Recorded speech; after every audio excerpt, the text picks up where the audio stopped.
Survivor Australia versus the World is off to a stellar start. We are just 1 week into the season, and this is truly one of the most epic seasons and casts ever assembled in the history of Survivor globally. And now I am here to analyze the Edgic of the season, as I always do with the season of Survivor, in order to piece together who I think is going to win this season based on what the edit is telling us in the first 3 episodes of this season. So let's jump in to see who I think is going to win this absolutely stellar season.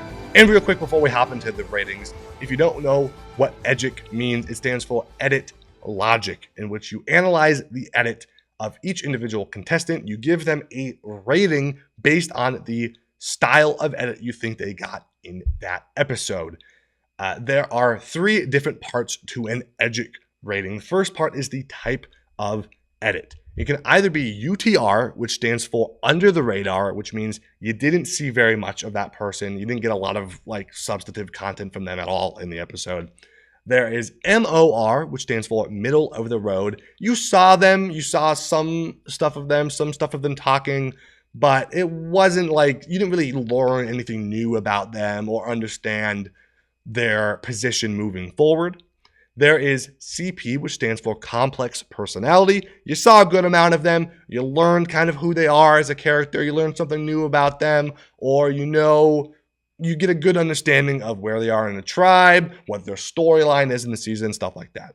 And then there is OTT, which stands for over the top, which means you saw way too much of that person. They were just a characterized version of themselves. They were just over the top, just a real goofball, disproportionate to the amount that you maybe needed to give them in that episode.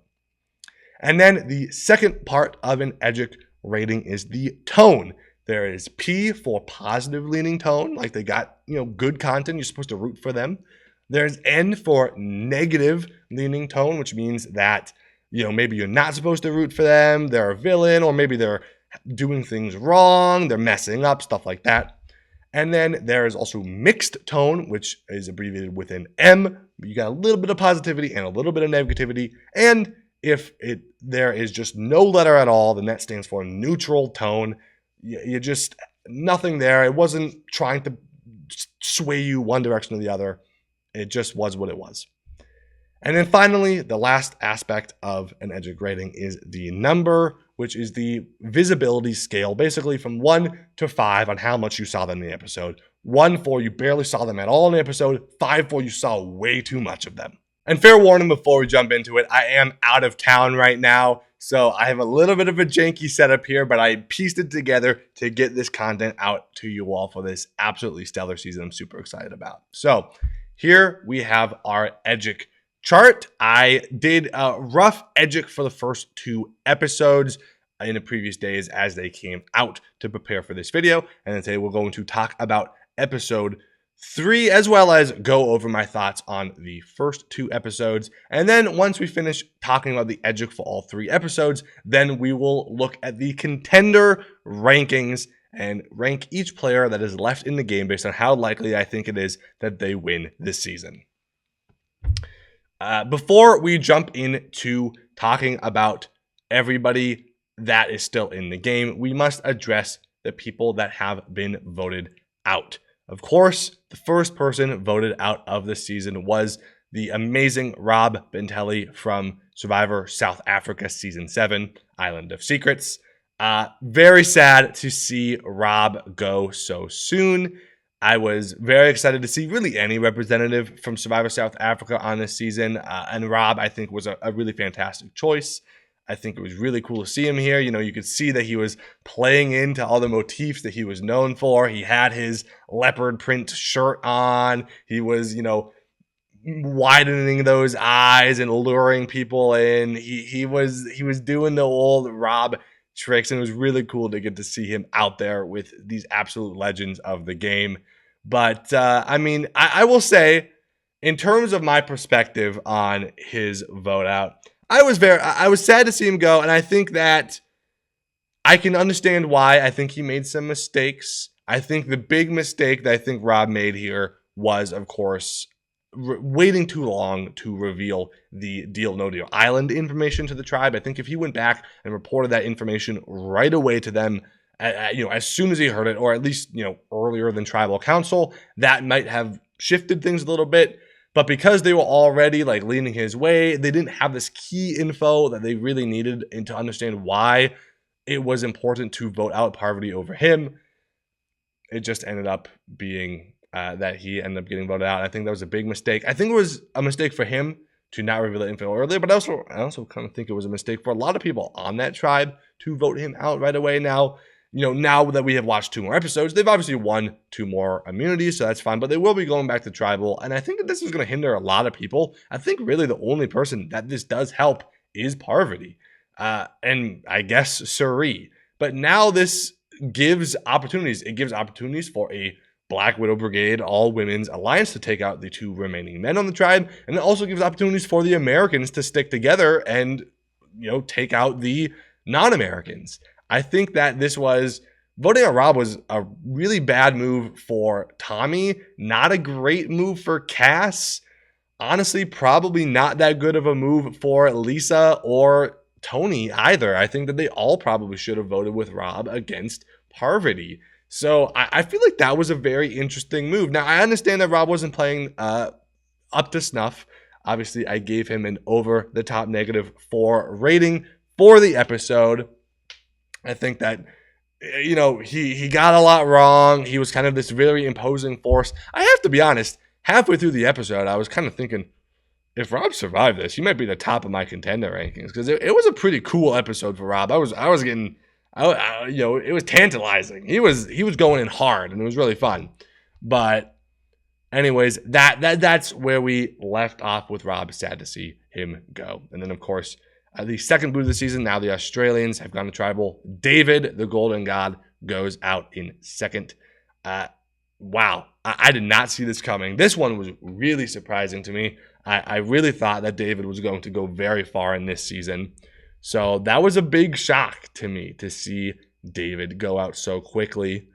I gave David a complex personality mixed 3 in the first episode, and then over the top mixed 4 in the second episode. We got a lot of David in this season in the 2 episodes he got. I was surprised to see him go, but I also think he is David. He's going to get this big glowing edit, whether no matter how far he goes. It's understandable. I get it. But yeah, I mean, I think that David, this was I actually think a really good move for a lot of people. The person I was most shocked by was Sarah. I really, I don't know what she's playing at in this season, but we'll get to her. But I mean, I think that it gives a lot of credit. It makes a big move for a lot of people to take out David right away. So unexpected. Such a huge turnaround in the season. And it really shakes things up. So, yeah, I mean, I think that in terms of David's edit, I'm surprised to see him go out this early, but I think he got a good amount of screen time. What was there to say? And then, of course, we have our newest fallen angel here. King George goes out, 3rd boot of the season.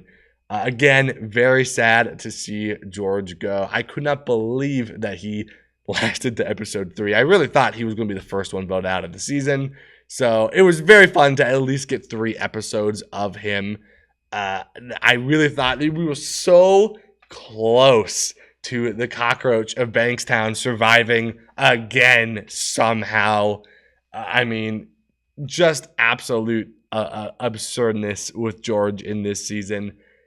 I don't know if he played all that great, but he did a lot.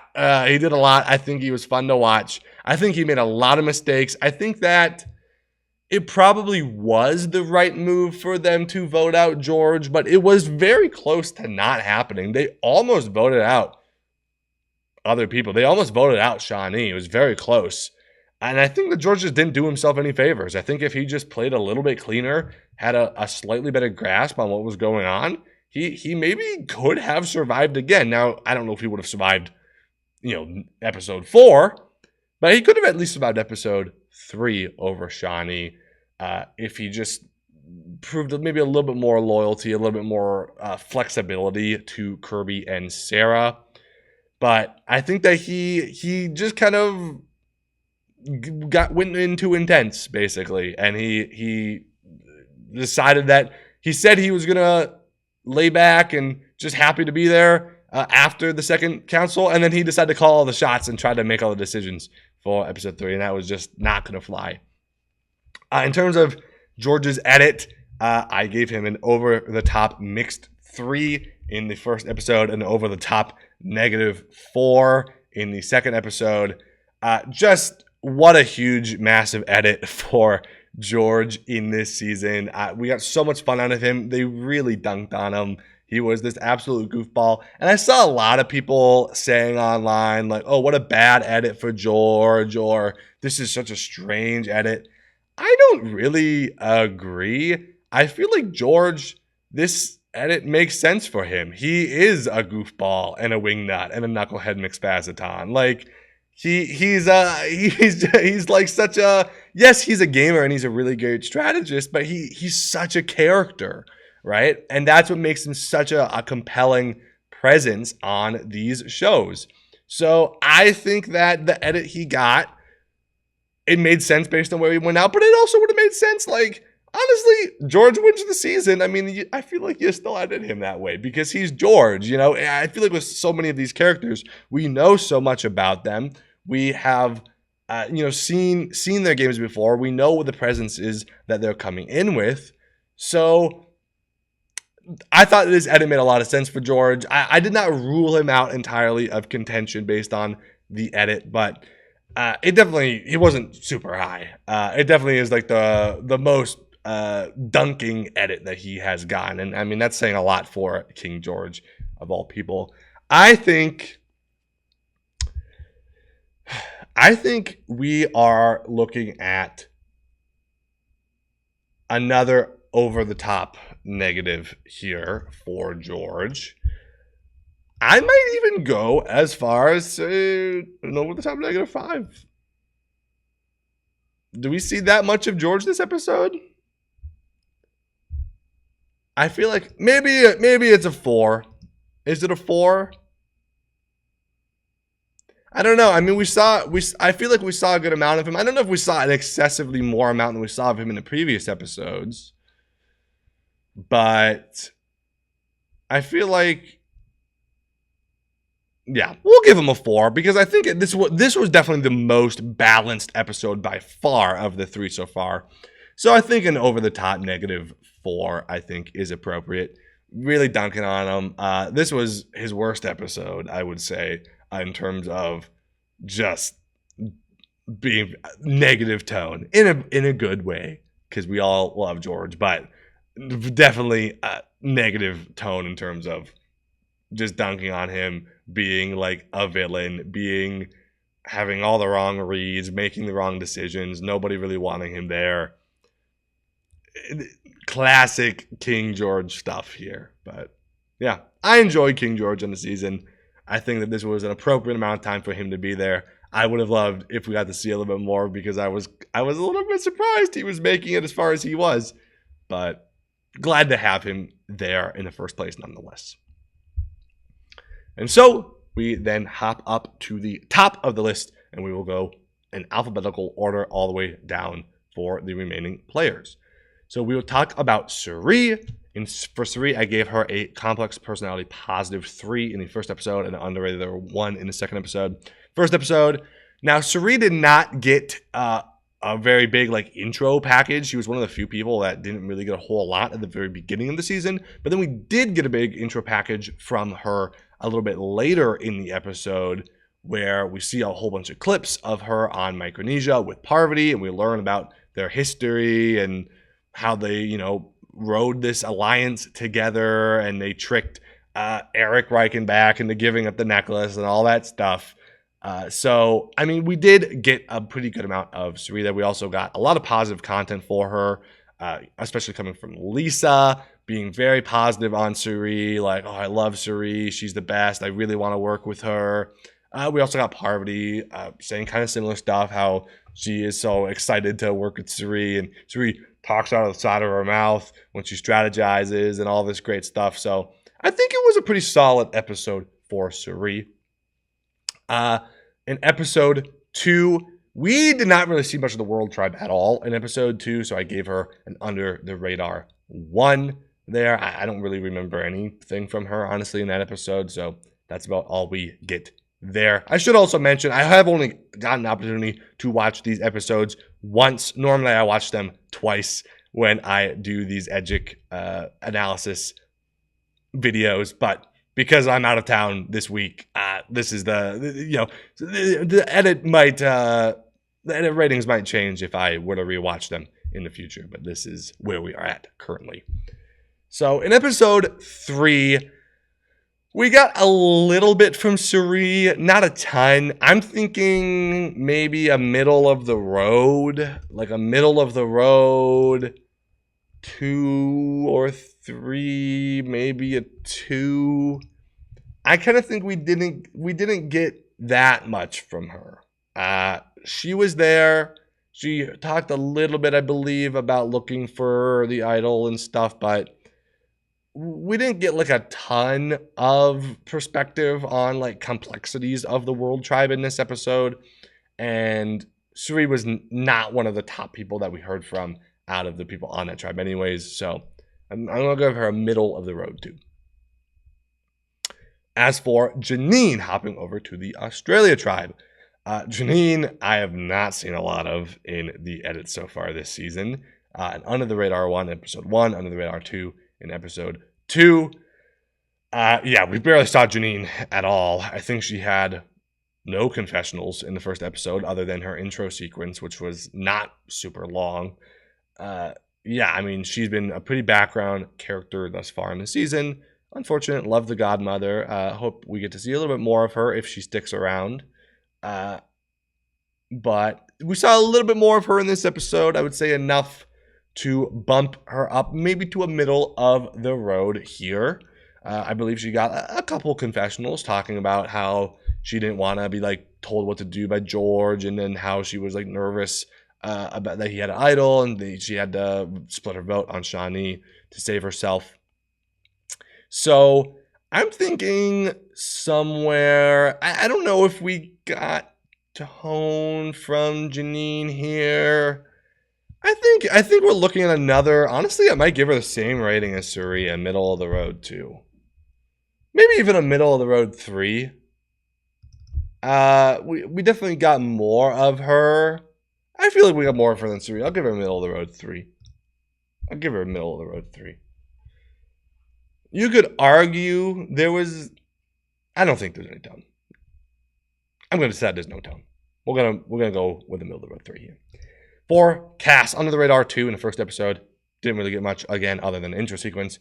Episode 2, I gave her invisible. I honestly don't remember her being in that episode at all. I don't remember a single like shot of her even in episode 2. Again, we didn't see the World Tribe barely at all in that episode. I could be wrong here. Maybe there's a little bit more, but I don't even know if she spoke a word in episode 2. So I'm giving her an invisible rating. As for episode 3, we finally got to see a little bit more of her. She, of course, found the hidden immunity idol, so we got to see a little bit more of her talking about being excited to find the idol and how she wants to keep it secret, and a little bit of her perspective on the clue that Parvati found for the idol that is hidden at Tribal Council. So we got a little bit more from her, but honestly, I still don't know if it was like a lot. I feel like we got like a decent amount of her, but I don't think it was like a ton of perspective into her game necessarily. If it is a complex personality, it's a very light complex personality. I think I might give her the same rating as Janine. I'm thinking a middle of the road 3 here. We got a little bit more of her, not a ton. It was more memorable of a segment, but I still feel like I didn't get like a ton of thoughts of her. It felt kind of circumstantial, I guess. So that's my thoughts there. Moving on to Kirby, back on the Australia tribe. Gave her a middle of the road 3 in episode 1. And a complex personality 4. In episode 2, I think we have gotten a lot of Kirby in this season. She's definitely one of the more well-edited people so far. And in episode 3, we did got less of her, I feel like. I don't remember seeing too much of her. But I feel like I still want to give her a complex personality, I think we still got kind of her perspective and how she wants to keep her people together. I definitely think it was less than the previous episode. And I don't think there was tone to it. Again, I think I'm going to go with a straight complex personality 3 here. Because, yeah, I mean, I think that we got to see a little bit of her talking about stuff. It wasn't too overboard. You could even argue that she deserved a 5 for episode 2. I maybe could go back and change that. But honestly, I think I am. I felt like we got so much of her in that episode. Maybe I'll even give David a 5 too. Give David a 5. Why not? We saw so much of those two in in episode 2. Yeah, complex personality 3 for Kirby.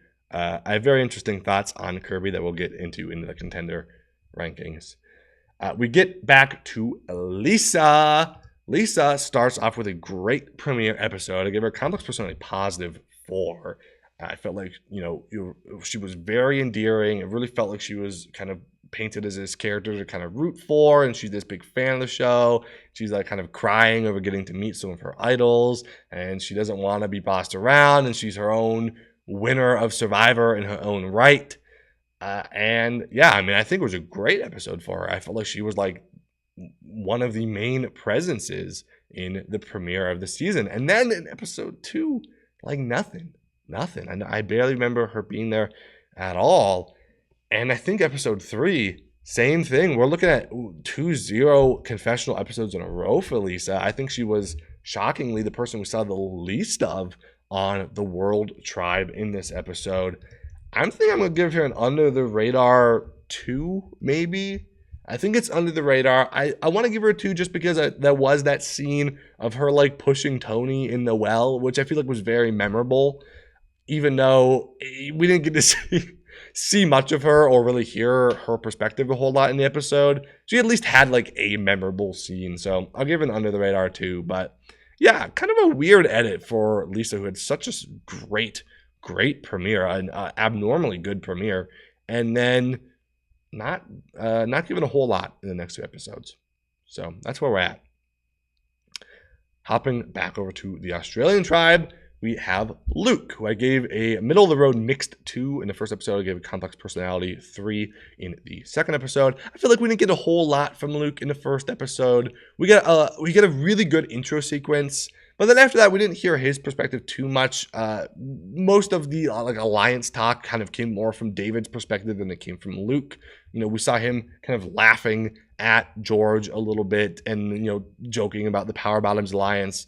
So that's kind of where he gets the mixed tone from. I don't think it was necessarily negative because I think there was some still positivity in the intro sequence for Luke, but that's where the mixed tone comes from. And in episode 2, I feel like we got a little bit more from him. We got to see him find the idol, and we heard a little bit more about his perspective and how he's going to utilize that and what his alliance with David meant if he was going to play the idol on him and whatnot. And now we get to episode 3, where I kind of think of giving Luke roughly the same rating, complex personality 3, maybe a complex personality 4. It feels a little excessive. I don't think we got that much Luke in this episode. I definitely felt like we got more Luke in this episode than previous episodes, but I don't think it was overly excessive.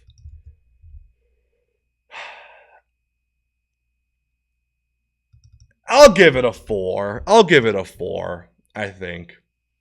And in terms of, is there tone? I mean, I haven't given any tonal ratings yet, other than George, of course.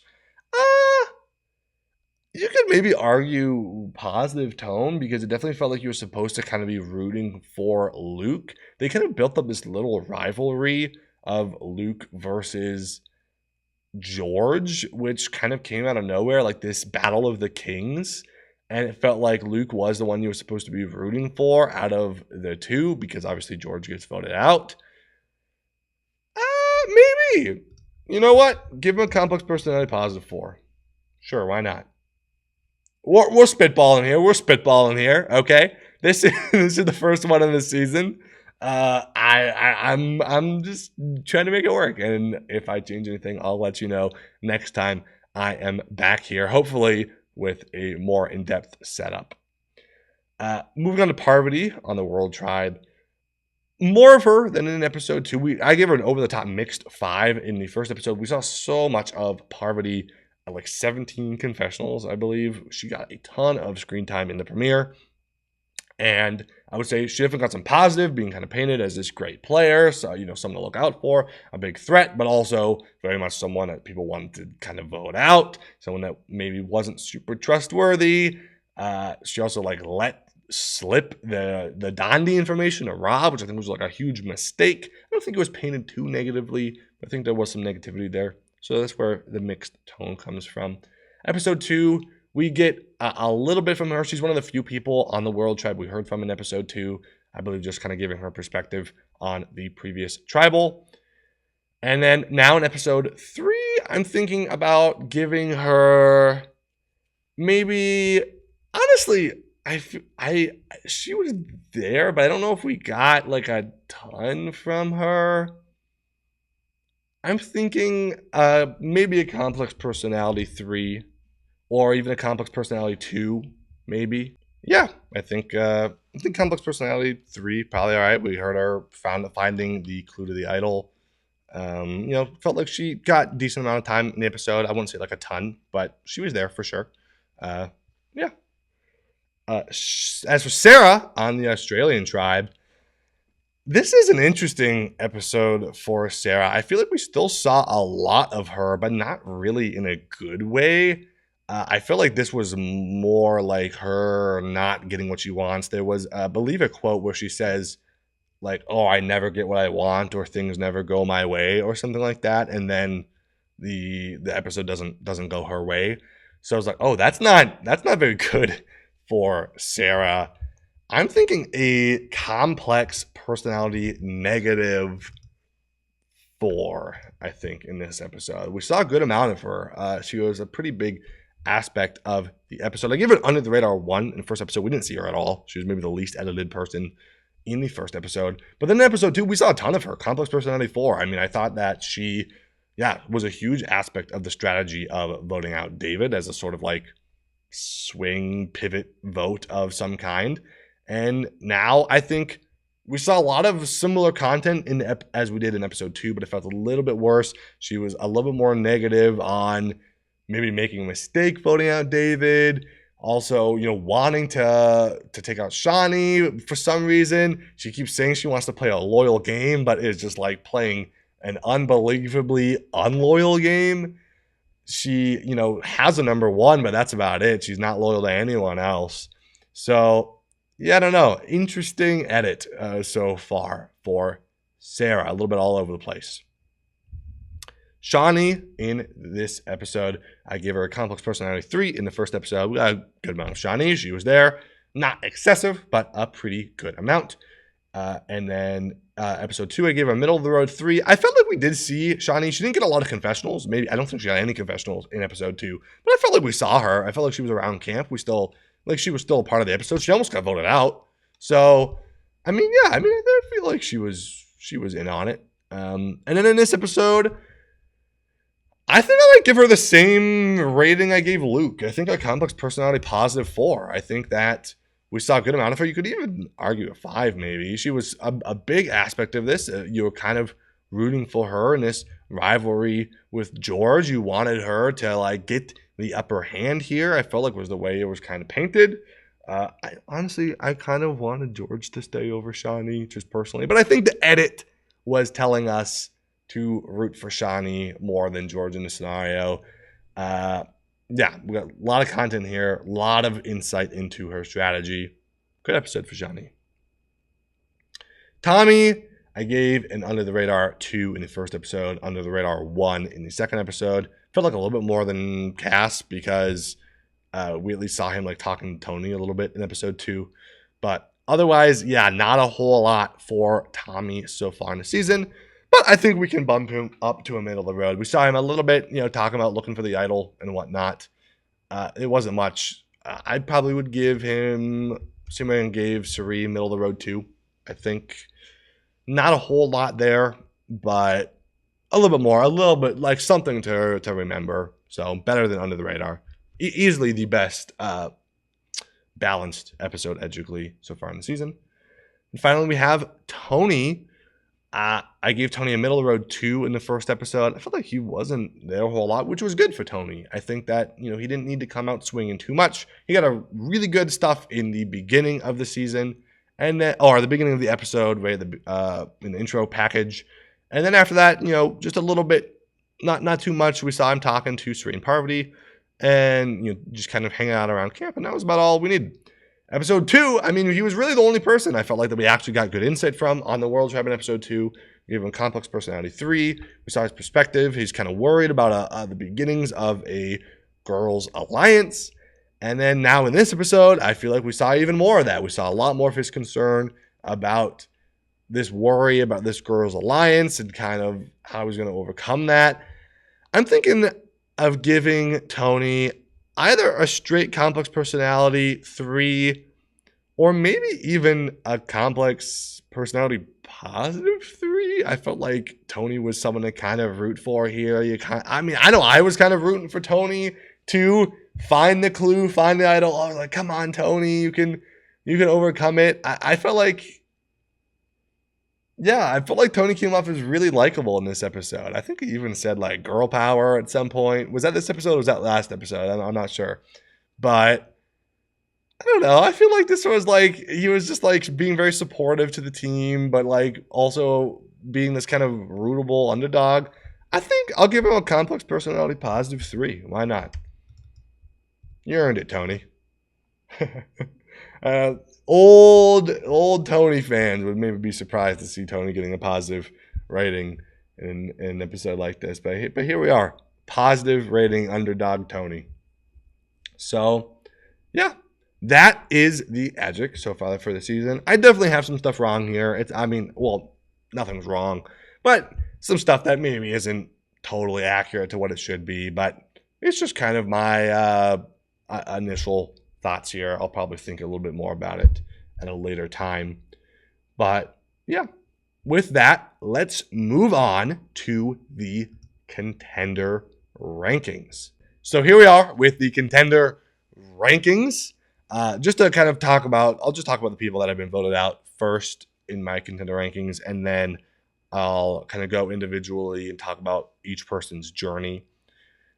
David, I had David really high in the first episode. I put him at number 3. I felt like yes, David being high on the list is to be expected, but at the same time, like I felt like he got really good content there. I felt like he was painted as like this absolute titan of the game. It was like this big moment for David. It was so epic that he was there at all. Gets voted out second. It's fine. George, I didn't have him super high. I had him ranked 9th both episodes. I felt like I wasn't too down on George. He definitely got a lot of content, but it wasn't super good content. So not super surprised to see him go out there. And then I'll go from bottom to top on who I think are contenders about the game, and then I'll discuss their previous episodes as I mention them as we go along. I think I'm going to keep Janine in last. I had Janine second last in the first episode. I had her last in episode 2. I think she's staying there. We finally got to see a little bit, but I just think it's a little bit too little too late. I think she was so uninvolved in the first 2 episodes, especially like when David got voted out. She was like completely absent. I just feel like if she wins the season, I just feel like there's just nothing there. She's on the Australian tribe. Her tribe's gotten to council twice, and she still is easily the least significant person there. So I just think that, I just don't think it's a ton there for Janine. I don't really see the path as of right now. I think I'm going to Kass and Tommi are pretty roughly equal. I think I'm going to put Kass here. We saw a little bit more of her this episode, but I think it was still very circumstantial because she found the idol. You're going to have to show that. Otherwise, we didn't really see her at all other than that moment. We barely saw her at all in the first episode when she went to Tribal.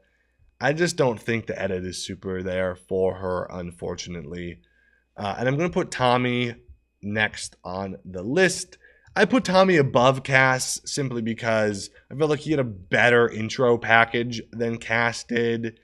And I feel like we've seen him a little bit more around camp talking to people. I mean, Kass I feel like has been involved in more important strategy as we can tell. And yet we still haven't seen that much of her. Whereas Tommi, we've at least seen him talking about like what is New Zealand and Australia's relationship and a little bit of something. Still not really anything, but I feel like there's a little bit more there than for Kass. And I also think like compared to Janine, like these people getting very little content makes sense because they're some of the lesser known people to the audience that would be watching this show. So, they're not going to show them too much early in the episodes. Maybe they could blossom and go on to win. But for now, I think they will stay as they are. I am going to put Sarah next on the list in 8th. I think this was a bad episode for Sarah. Now, Sarah's got a lot more content than 3 people below her, which is why she's this high. But not very good content. A lot of screen time, but not a lot of like content that makes me think she's going to win.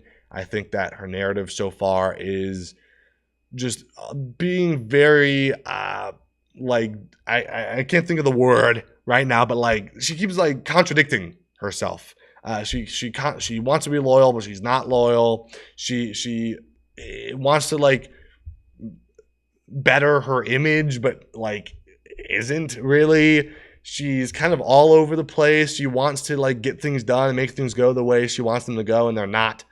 I think that it's not a great kind of narrative right now for Sarah. I'm loving getting to see her again. Sarah was my original winner pick when I first watched Survivor Australia 2017. And so I'm super happy to get to see her again. I really, really enjoyed her on that season. And I've been enjoying her on this season. I don't think her content is unenjoyable. I'm glad that she is getting content. I was worried about her in the first episode when we didn't really see her at all. But yeah, I think it's dire straits for Sarah as well. I don't really think that she is winning this season. And then after that, it's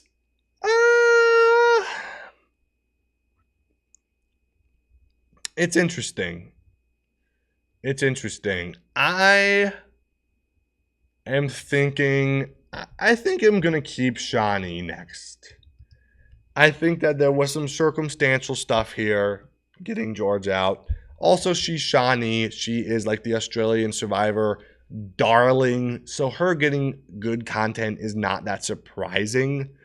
But I don't know. I just don't feel like it hasn't felt like there's that grit there to make me think that she's going to win. She, really the main storyline I feel like we've gotten from her so far is that she wants revenge against George. And now George is gone.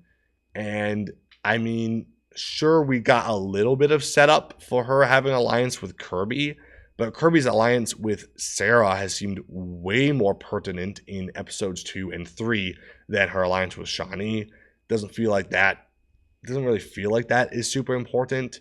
I don't really know Shawnee's relationship with anyone else in the tribe all that much, other than that Sarah wants to vote her out. I just, I don't know. I mean, she's gotten good content. If she's higher on your ranks, I understand it. But I don't think it's super there right now. I mean, she's Shonee, so it's hard to tell. But that's where she is for now for me. I think I'm going to bump Lisa down to number 6.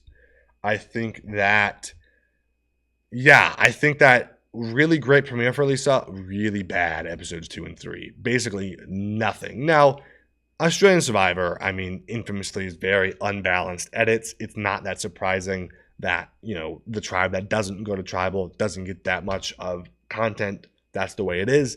But if Lisa wins the season, I feel like you give her a little bit more something to do in one of these 2 episodes. And the fact that she got nothing really in either and has completely become a background character is not that good for her chances. You could even argue she should be below Shonee. I still think her premiere is so abnormally good that I would put her above Shonee, whereas Shonee, nothing has really been unexpected to me. I think that Lisa still has the groundwork there for a winner's edit, and so we'll see what we get from Lisa when she goes back to tribal next time, probably. I'm going to put,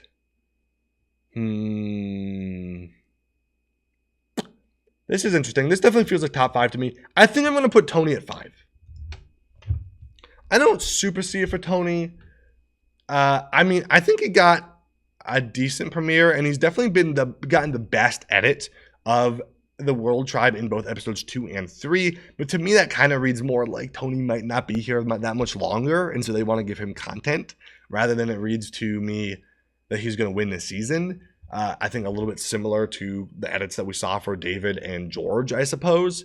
Now, I do think that Tony is kind of this rootable underdog. I think that he is pretty much giving us all of the perspective on what the dynamics of the tribe are in episodes 2 and 3. He was not at all the narrator in episode 1, and is pretty much the only narrator in episodes 2 and 3. So it's kind of a weird episode for Tony. I'm not entirely sure how to read it. I think it's enough to bump him up to 5th right now because he has gotten some good stuff, but not enough to put him too much higher, I think, for me. Now we have our top 4, and I will say that I think that, generally speaking, the Australian tribe has felt like the complex tribe to me so far. In episode 1, look, I have Parvati, Cirie, Lisa, all pretty high from the World Tribe. But episode 2, they're kind of falling down. Kirby moves up, Luke moves up. It's a little bit more dynamic, I guess. In episode 3, I am feeling like we got a lot. Now, for one, it's an Australian season, so they're probably going to favor the Australians. It also is, the Australians have gone to tribal more. They have more interesting dynamics going on than the World Tribe does. More like history of relationships. I'm not surprised at all by the idea, but I do think that they seem like the complex tribe. So if we're going by complex tribe theory, then I would think that the Australians would win. I think someone from the Australian tribe would win this season based on the edit so far. If we look at the last Australian Survivor season, slight spoilers for Brain v Brawn 2. I won't say who wins, but I'll say which tribe the winner comes from. Brains v Brawn 2 2025. It was obvious that the Brains tribe was going to win. They had so much more at it. One of the most hugest ratios of complex tribe theory I've ever seen in any season. So, we know that hypothetically, Australian Survivor has leaned into complex tribe theory a little bit in recent years. Now, it's not totally true, right? It's a little bit based on certain factors, but so that is a big read for me, right? That is a big deal, and it makes me a little bit contemplative on what I think is actually going to happen here. I think I'm going to put, at least for that reason, I'm going to bump Cirie down to number 4. I had her at number 2 in episode 1. I bumped her down to 3. Now I'm bumping her down to 4. I think that my thing with Cirie is that she got a really good kind of back story segment in the middle of the premiere showing her history of Parvati and, all that. Now, sure, that's really important to see in a season, so I'm not surprised that we got that. But we got some good content from her there. We also specifically got a quote from Cirie of saying something like, yes, me and Parvati have rode to the wheels right off to the end of the season before, but I'll never forget that she went past me in that season. She bested me. And I was a little bit like, oh, that's interesting. Could that be foreshadowing, maybe not Cirie taking out Parvati, but at least besting Parvati in the season, lasting longer than her in some way? Maybe. I think that that was a big thing that I latched onto as a little Edgic nugget of ooh, that could be something. I also think we've got a lot of talk about how beloved Cirie is. Lisa loves her. She's gotten very positive content. We've seen her. We haven't seen a ton in episodes 2 or 3, kind of to be expected. But yeah, I think there's not a ton there. It doesn't feel like the edit you give Cirie Fields if she wins this season, but the groundwork is there. There are some interesting little nuggets and bits of information for me that make me think it could be possible. Could be possible.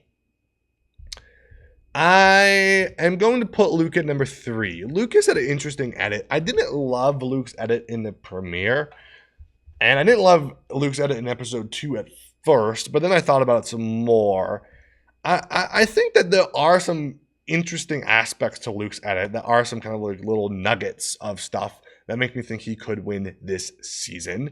I think that for one, we didn't hear a lot about his perspective on his alliance with David. It mostly came with David. Also the kind of slight bullying of George, or kind of just messing with him, kind of all came from David. I don't think we really got that negativity to or from Luke. And also David got voted out, right? That alliance didn't go anywhere. And so the fact that we didn't hear from Luke maybe is a good thing. Maybe that was shielding him. And I thought it was maybe Luke can blossom on his own now that David is gone. They didn't want to tie him down too much to David that was a sinking ship on the season. It's possible. Now, I also think that in some ways, you could have made David this big fallen angel that Luke has to avenge. So it kind of goes either way. I don't love it either way too much for Luke there, but it is something I think to look out for. I also think that Luke got this weird confessional at the end of episode 2 where we got to see this big segment of his voting confessional against George. And then in episode 2, episode 3, George gets voted out. Luke doesn't even vote for George. And yet he got so much of the credit for it. He pushed the vote back onto George over Shonee. He even did a vote. We even got this big voting confessional from episode 2, I think, to balance out the fact that we wouldn't get that in episode 3, right? We didn't get the voting confessional of him voting for George. They couldn't give him the credit for that in episode 3 because he did split the vote on the Shonee. But to counteract that, they gave him episode 3 and in episode 2. And it kind of makes me think combined, he got a lot of credit for George going out here that I don't even know why he really needs. I don't this is kind of a little rivalry that I didn't really expect. I don't think was super necessary, but was built up in this couple of episodes nonetheless. I really loved him joking about how the king was dead, George was gone, but the king of the jungle is still here, baby. Come on, we still got a king. I thought that was really fun. So yeah, I mean, I don't think Luke's edit is crazy good, but it's definitely there. I think that there's some interesting nuggets there for Luke so far. I think he had a very good intro sequence at the beginning of the season. Yeah, I'm keeping an eye on Luke. Now, I mean, to be fair, Luke was my winner pick for this season, preseason. He was also my winner pick for for his second season that he played on, season 4 of Australian Survivor as well. I love Luke. He's one of my all-time favorites. So I do have some bias there. I'm trying to not put him too high, but I have seen other people high on Luke's edit as of right now.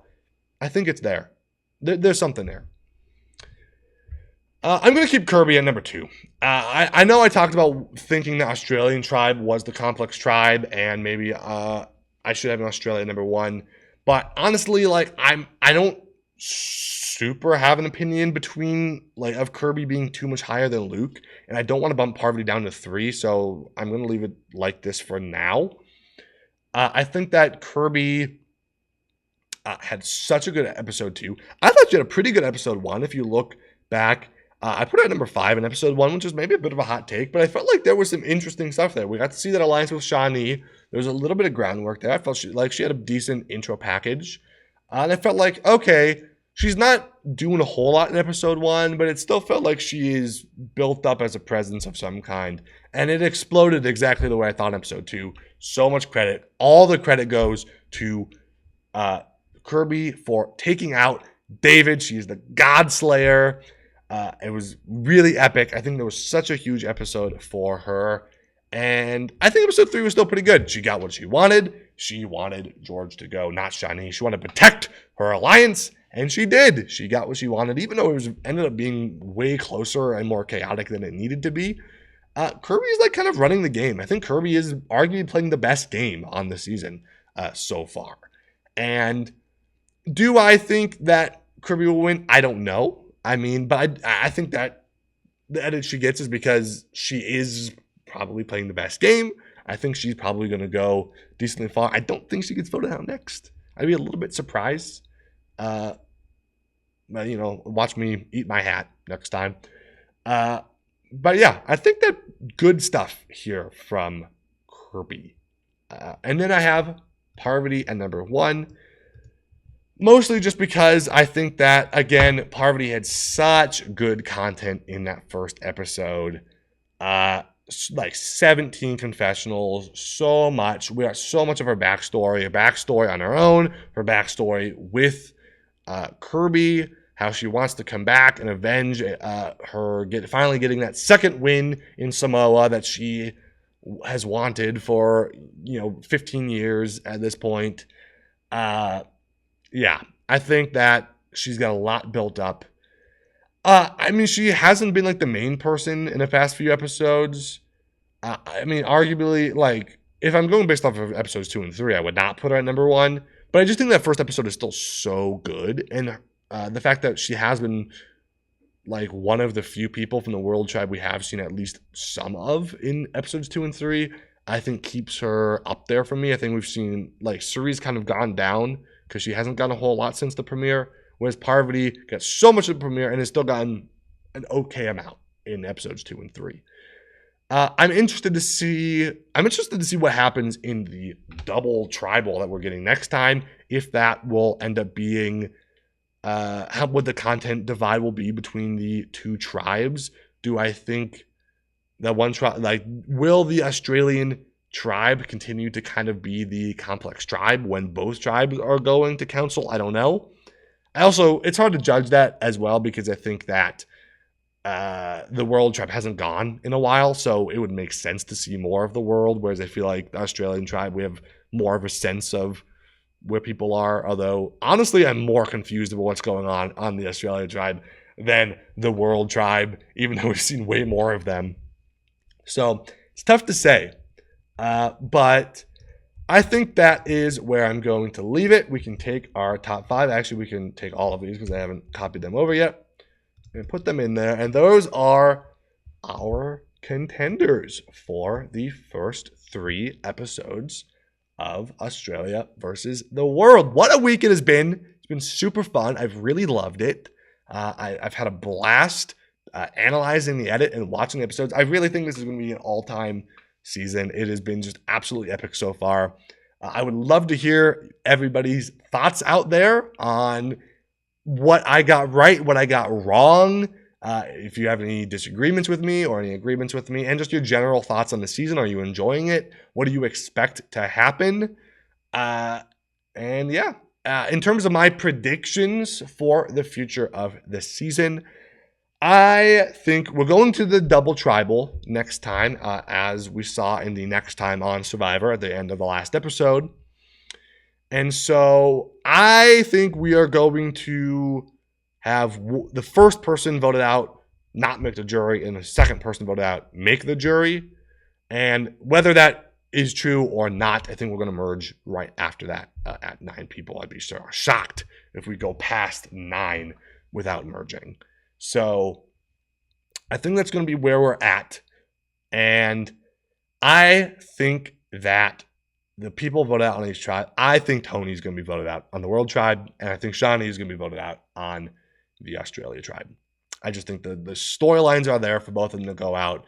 When you have a double tribal, it's good to like set up the story in the previous episode, so you don't need to, it's not too rushed in the double tribal episode. You get a good sense of why both people are getting voted out.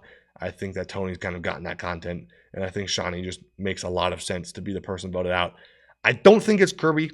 If it ends up being Kirby, that's crazy. I don't think it's Luke. Luke's got the idol, and I think he's honestly in a fine position right now, even though he's been out of the last 2 votes, kind of. And I think that it could be Sarah. I think the story is there. I think Sarah's not very trusted right now. But I also think I'd be surprised if Luke and Janine would rather vote out Sarah than vote out Shonee. And I mean, it could be Janine if the 3 girls can come back together and go for Janine. I think that also potentially makes sense. But I think Shonee is just like the person that would make the most sense between the 2. Unfortunately, I mean, Tony and Shonee getting voted out in this episode would not be fun. I'd be very sad to see them both go. I would love for them to make the merge, but c'est la vie. It is what it is. I'm excited for the season. I'm excited to see where it goes from here. It's definitely, I would say there's been aspects that are what I've been expecting, but also I mean, Rob and David being the first 2 people voted out were not in my expectations at all. George wasn't to be expected, but still, I mean, George almost even survived, which I did not expect. I mean, the craziness that has been going on has been so much more intense and so much more interesting than I could have imagined. It's been really fun. I've been loving the season. I love to hear people's thoughts. Let me know how much you're enjoying it, what you're excited about for the future of this season. And I will be back next week to talk about the next string of episodes. I would love to do an episode by episode analysis, but I'm not sure I'm going to be able to next week. Maybe I will for episode 3 or week 3. The season's so short that maybe it's not. I thought it would be more fun to do it that way, because Australian Survivor, typically you do it week by week, but I just don't really. This week I did not have the time to do it, so this is how we're doing it, and we'll see what happens next week. But having fun. I will see you all next week with more Edgic analysis of Australia versus the world. I have been North. Stay frosty, y'all.